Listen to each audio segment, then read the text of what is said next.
लाला लजपतराय यांची संपूर्ण माहिती. Hello friend, KS creation Marathi चॅनेलवरती तुमचे स्वागत आहे.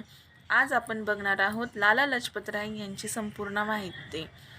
लाला लजपतराय यांची पुण्यतिथी 28 जानेवारी रविवारी आहे. त्यानिमित्त हा व्हिडिओ खास तुमच्यासाठी. लाला लजपतराय हे आर्य समाजवादी लेखक, वकील, समाजसुधारक आणि स्वातंत्र्याच्या लढ्यात एक नेते होते. भारताच्या स्वातंत्र्यात त्यांचा मोलाचा वाटा होता.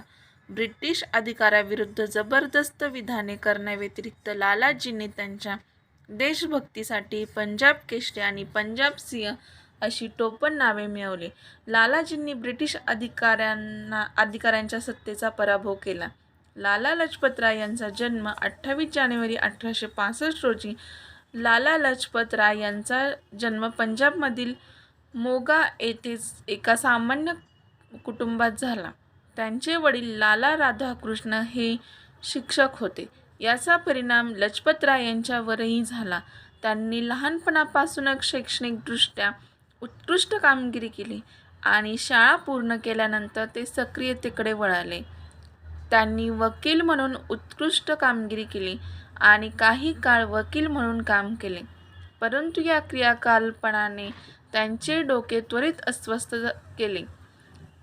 त्यांच्या विचारांनी ब्रिटिश न्यायालयीन व्यवस्थेवर संताप आला. ती व्यवस्था सोडून ते बँकिंगमध्ये गेले. लाला लजपतराय बँकर, विमा कर्मचारी आणि गरम दलाचे नेते.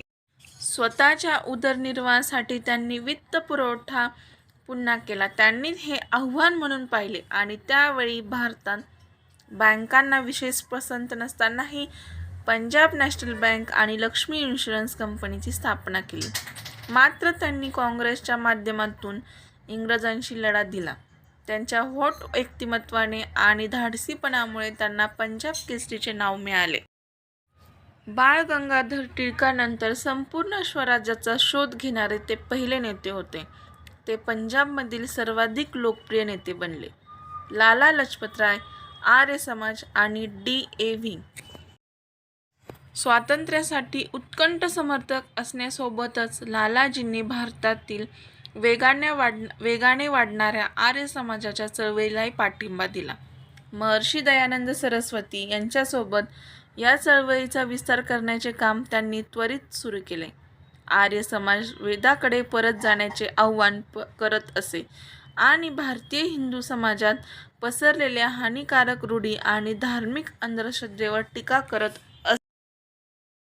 त्यावेळेसच्या प्रचलित शहाणपणाला झुगारण्याची हिंमत लालाजींमध्ये होती. त्या काळात आर्य समाजवादी हे धर्मद्रोही मानले जात होते, पण लालाजींनी त्यांचा अजिबात विचार केला नाही. त्यांच्या प्रयत्नामुळे आर्य समाजाला पंजाबमध्ये लवकरच प्रसिद्धी मिळाली. या संदर्भात आर्य समाजाने दयानंद अँग्लो वैदिक शाळेची स्थापना केली, ज्याचा लालाजींनी सक्रियपणे विस्तार आणि प्रचार केला. पंजाबने नंतर शीर्ष DAV शाळा म्हणून नावलौकिक मिळवलं. लाला लजपतराय यांनी यात अतुलनीय योगदान. लाहोरचे DAV कॉलेज हे त्यांचे शिक्षण क्षेत्रातील दुसरे उल्लेखनीय योगदान होते. त्यावेळी त्यांनी या महाविद्यालयाला भारतातील सर्वोच्च शैक्षणिक संस्था बनवले. असहकार आंदोलनात ब्रिटिशांनी चालवलेल्या महाविद्यालयांना विरोध करणाऱ्या तरुणांसाठी हे महाविद्यालय वरदान ठरले. त्यापैकी बहुसंख्यांना DAV महाविद्यालयाकडून शैक्षणिक पाठबळ मिळाले. काँग्रेस आणि लजपतराय. लालाजींच्या आयुष्यातील सर्वात महत्त्वाचा क्षण म्हणजे ते भारतीय राष्ट्रीय काँग्रेसमध्ये सामील झाले. 1888 मध्ये अलाहाबाद येथे काँग्रेसची वार्षिक बैठक झाली. तेव्हा लाला लजपतराय यांना सुरुवातीला या संघटनेत सामील होण्याची संधी मिळाली. प्रेरित कार्यकर्ता म्हणून त्यांनी सुरुवातीपासूनच काँग्रेसमध्ये स्वतःचे नाव निर्माण करण्यास सुरुवात केली. अखेरीस पंजाब प्रांतासाठी काँग्रेसचे जागतिक प्रतिनिधी म्हणून त्यांना मान्यता मिळाली. 1906 मध्ये गोपालकृष्ण यांच्यासोबत आलेल्या शिष्टमंडळात काँग्रेसने त्यांचा समावेश केला होता. हे कंपनीतील त्यांच्या वाढत्या दर्जाचे प्रतिनिधित्व करते. त्यांच्या विचारांनी काँग्रेसमध्ये खळबळ उडाली. बिपिनचंद्र पाल आणि बाळ गंगाधर टिळक यांच्या व्यतिरिक्त ते तिसरे नेते होते ज्यांनी काँग्रेसला ब्रिटिश संस्था म्हणून तिच्या दर्जाच्या पलीकडे ढकलले. लाला लजपतराय मंडाले जेल टूर. काँग्रेसमधील त्यांच्या विरोधामुळे ते ब्रिटिश प्रशासनाच्या नजरेत संतापले. त्यांनी काँग्रेस सोडावी अशी इंग्रजांची इच्छा होती, परंतु त्यांची उंची आणि लोकप्रियता पाहता हे पूर्ण करणे कठीण होते. लाला लजपतराय यांनी 1907 मध्ये सुरू झालेल्या ब्रिटिश सरकारच्या विरोधात शेतकऱ्याच्या आंदोलनाचे नेतृत्व केले. ब्रिटिश सरकारने ही एक संधी म्हणून पाहिली, म्हणून त्यांनी लालाजींना केवळ ताब्यात घेतले नाही, तर त्यांना ब्रह्मदेशातील मंडाले तुरुंगात कैद करून देशातून बाहेर काढले. मात्र सरकारचा डाव फसला आणि नागरिकांनी रस्त्यावर धाव घेतली. टीकेचा परिणाम म्हणून ब्रिटिश प्रशासनाला त्याचा निर्णय मागे घेण्यास भाग पाडले गेले आणि लालाजी आपल्या लोकांकडे परत. लाला लजपतराय कंपनीपासून वेगळे होणे. 1907 पर्यंत काँग्रेसचा एक भाग लालाजींच्या विचारसरणीच्या पूर्णपणे विरोधात असल्याचे मानले जात होते. लालाजी हे ब्रिटिश सरकार उलथून टाकून संपूर्ण स्वातंत्र्य मिळवण्याच्या प्रयत्नात असलेल्या गरम पक्षाचे सदस्य असल्याचे मानले जात होते. काँग्रेससोबतचे त्यांचे संबंध बिघडल्याने त्यांनी 1924 मध्ये संघटना सोडली, स्वराज्य पक्षात सामील झाले आणि नंतर मध्यवर्ती असेंब्लीवर निवडून आले.